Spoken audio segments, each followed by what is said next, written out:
इस वक्त मौजूद हैं श्री ठाकुर जी महाराज सेवा समिति के प्रबंधक प्रेम प्रकाश रस्तोगी जी। रस्तोगी जी, नवाबगंज में जो मसला चल रहा है सब्जी मंडी की ज़मीन की बिक्री वाला, उसमें शिकायतकर्ता आप हैं।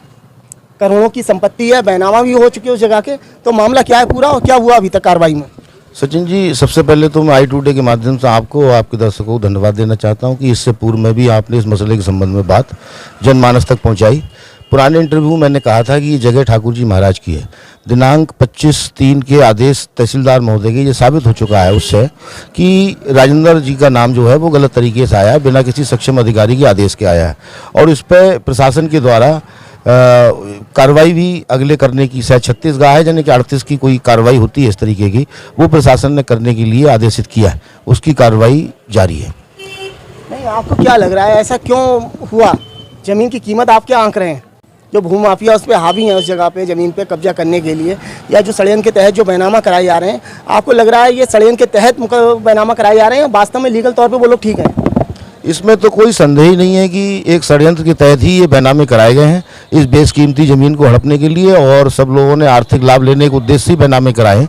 ये तो सर्वप्रसिद्ध है, लेकिन प्रशासन की प्रथम दृष्टया जांच में ये सब फर्जीवाड़ा पाया गया है। इस पर जो कार्रवाई चल रही है उस कार्रवाई के अंतर्गत 2012 में ही 17.5 लाख रुपये बकाया का नोटिस हम श्री राजेंद्र जी को दे चुके हैं। अब 17.5 लाख जो है 2012 में थे, इसके बाद 8,000 10,000 रुपये पर डे की उगाई है। आप लगा लो जित तो मामला करोड़ों में बैठेगा।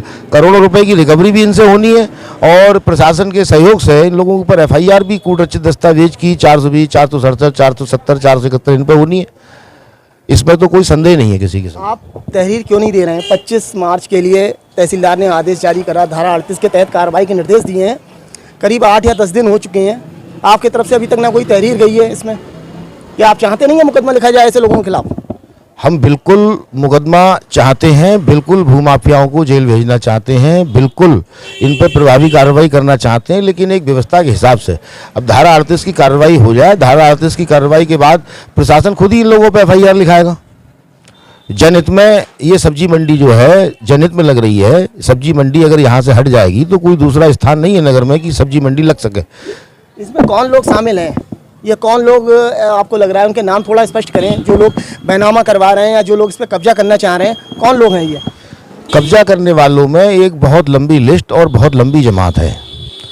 बैनामे में तो 2 ही नाम आए हैं, एक गंगवार साहब हैं वहाँ के बरेली के, और एक नवाबगंज के राजीव गुप्ता हैं, जो पहले भी ठाकुर जी महाराज की प्रॉपर्टी खरीदने में इन्वॉल्व रहे हैं, दोबारा वो फिर इन्वॉल्व हुए हैं।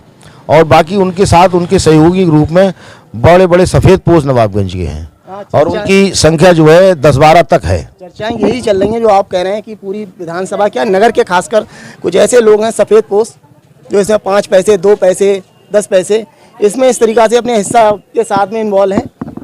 अब वो इसकी तो सचिन जी मुझे हिस्से बंटवारे की तो जानकारी नहीं है कि इन बेईमानों के हिस्से बंटवारे कैसे होते हैं। इतना ज़रूर है, हाँ, नवाबगंज के बड़ा प्रतिष्ठित और संभ्रांत कहे जाने वाले लोग इस प्रॉपर्टी को हथियाने में, इस प्रॉपर्टी लाभार्जन करने की फिराक में है, जो प्रशासन ने लगभग उनके इन मंसूबों को पे पानी फेर दिया है, और बहुत ही जल्दी ये लोग बेनकाब हो जाएंगे और कानून के शिकंजे में होंगे, जहाँ तक मुझे उम्मीद है। रिकवरी, आपको क्या लग रहा है रिकवरी कब तक होगी?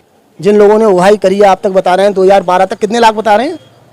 2012 तक 17.5 लाख रुपए का नोटिस मेरे द्वारा दिया गया रजिस्टर्ड डाक से और अपने विधि अधिवक्ता के द्वारा। 21 अब 10,000 रुपये पर डे लगा लो, लगभग 35-36 लाख रुपए 1 साल का होता है। अब 1 साल के बाद 2012 से 22 लगा लो, 10 साल का हो गया, लगभग 3-4 करोड़ रुपए का हिसाब किताब है। 2022 चल रही है अब तक, यानी करीब 3-4 करोड़ रुपए, 3-4 करोड़ जो रिकवरी इनसे होनी, इस पर कोई बचाने वाला नहीं है। तो इन माफियाओं पर आप चाहते हैं कार्रवाई हो? निसंदेह चाहते हैं, और प्रशासन करेगा। प्रशासन खुद इस मामले में एक्टिव है। जब प्रशासन को इतने बड़े फर्जीवाड़े का एहसास हो गया है और उनने बहुत अतिशीघ्र दूध का दूध पानी का पानी किया है। इस दौरान चर्चाएं ये भी हैं कि जो माफिया, जो गलत लोग हैं, जो षड्यंत्रकारी लोग हैं, वो अपनी गोटी बैठाने में लगे हुए हैं। जो लोग आवाज़ उठा रहे हैं उनका मुंह बंद करने का प्रयास कर रहे हैं हर तरीक़ा से। तो आपके ऊपर तो इस तरीक़ा का कोई दबाव तो नहीं बना अभी तक? बिल्कुल दबाव बना है, आगे भी बनेगा, और अगर आर्थिक रूप से प्रलोभन स्वीकार नहीं किया गया तो हो सकता है कि FIR वगैरह भी जो लोग लिखा सकते हैं, और जानो माल की काफ़ी क्षति पहुंचा सकते हैं जी लोग, क्योंकि ये एक संगठित गिरोह है नवाबगंज का, जो बनता अपने आप में सफेदपोश है, लेकिन ये सब इस तरीके के काम करने में बहुत अग्रणी भूमिका इसकी रहती है। फिलहाल अभी तक आपके सामने किस तरीका के ऑफर आ रहे हैं? क्या पैसे वाले आ रहे हैं कि पैसा ले लो शांत हो जाओ? हर तरीके से कुछ ना कुछ तो लगा ही रहता है। अब ये चीज़ें एकदम आरोपित करना ठीक नहीं है, फिर उनको सिद्ध भी करना है, लेकिन हाँ उन लोगों का दबाव पर्याप्त है। दबाव लग रहा है आपके ऊपर? दबाव पर्याप्त है सचिन जी, इसे स्वीकार करते हैं, दबाव पर्याप्त है। और हम अगर नहीं माने तो ये दबाव जो है हमारी जान माल की हानि में भी कन्वर्ट हो सकता है। तो क्या आगे क्या आपने आपको लिए? हम तो प्रशासन से ही गुहार करना चाहेंगे कि हमारे जान माल की हिफाजत करी जाए। और ये ठाकुर जी महाराज ट्रस्ट की जगह है, हमारा इसमें कोई लेना देना नहीं है। जनहित का हमारा मुद्दा है, जनहित की ही हम लड़ाई लड़ रहे हैं, और जनहित की लड़ाई में प्रशासन का पूरा सहयोग हमें अपेक्षित है। आगे ऐसा तो नहीं उन लोगों के दबाव में आप शांत हो जाएं, फिर से ये पूरा मामला पूरी जो गेंद है वो माफियाओं के पाले में चली जाए? ऐसा नहीं हो सकता है? सचिन जी, मैं आपको आश्वस्त कर देना चाहता हूं कि इससे पूर्व में भी मैंने ठाकुर जी महाराज की प्रॉपर्टी के मुद्दे उठाए हैं, जिसमें मुझे जेल भी जाना पड़ा है।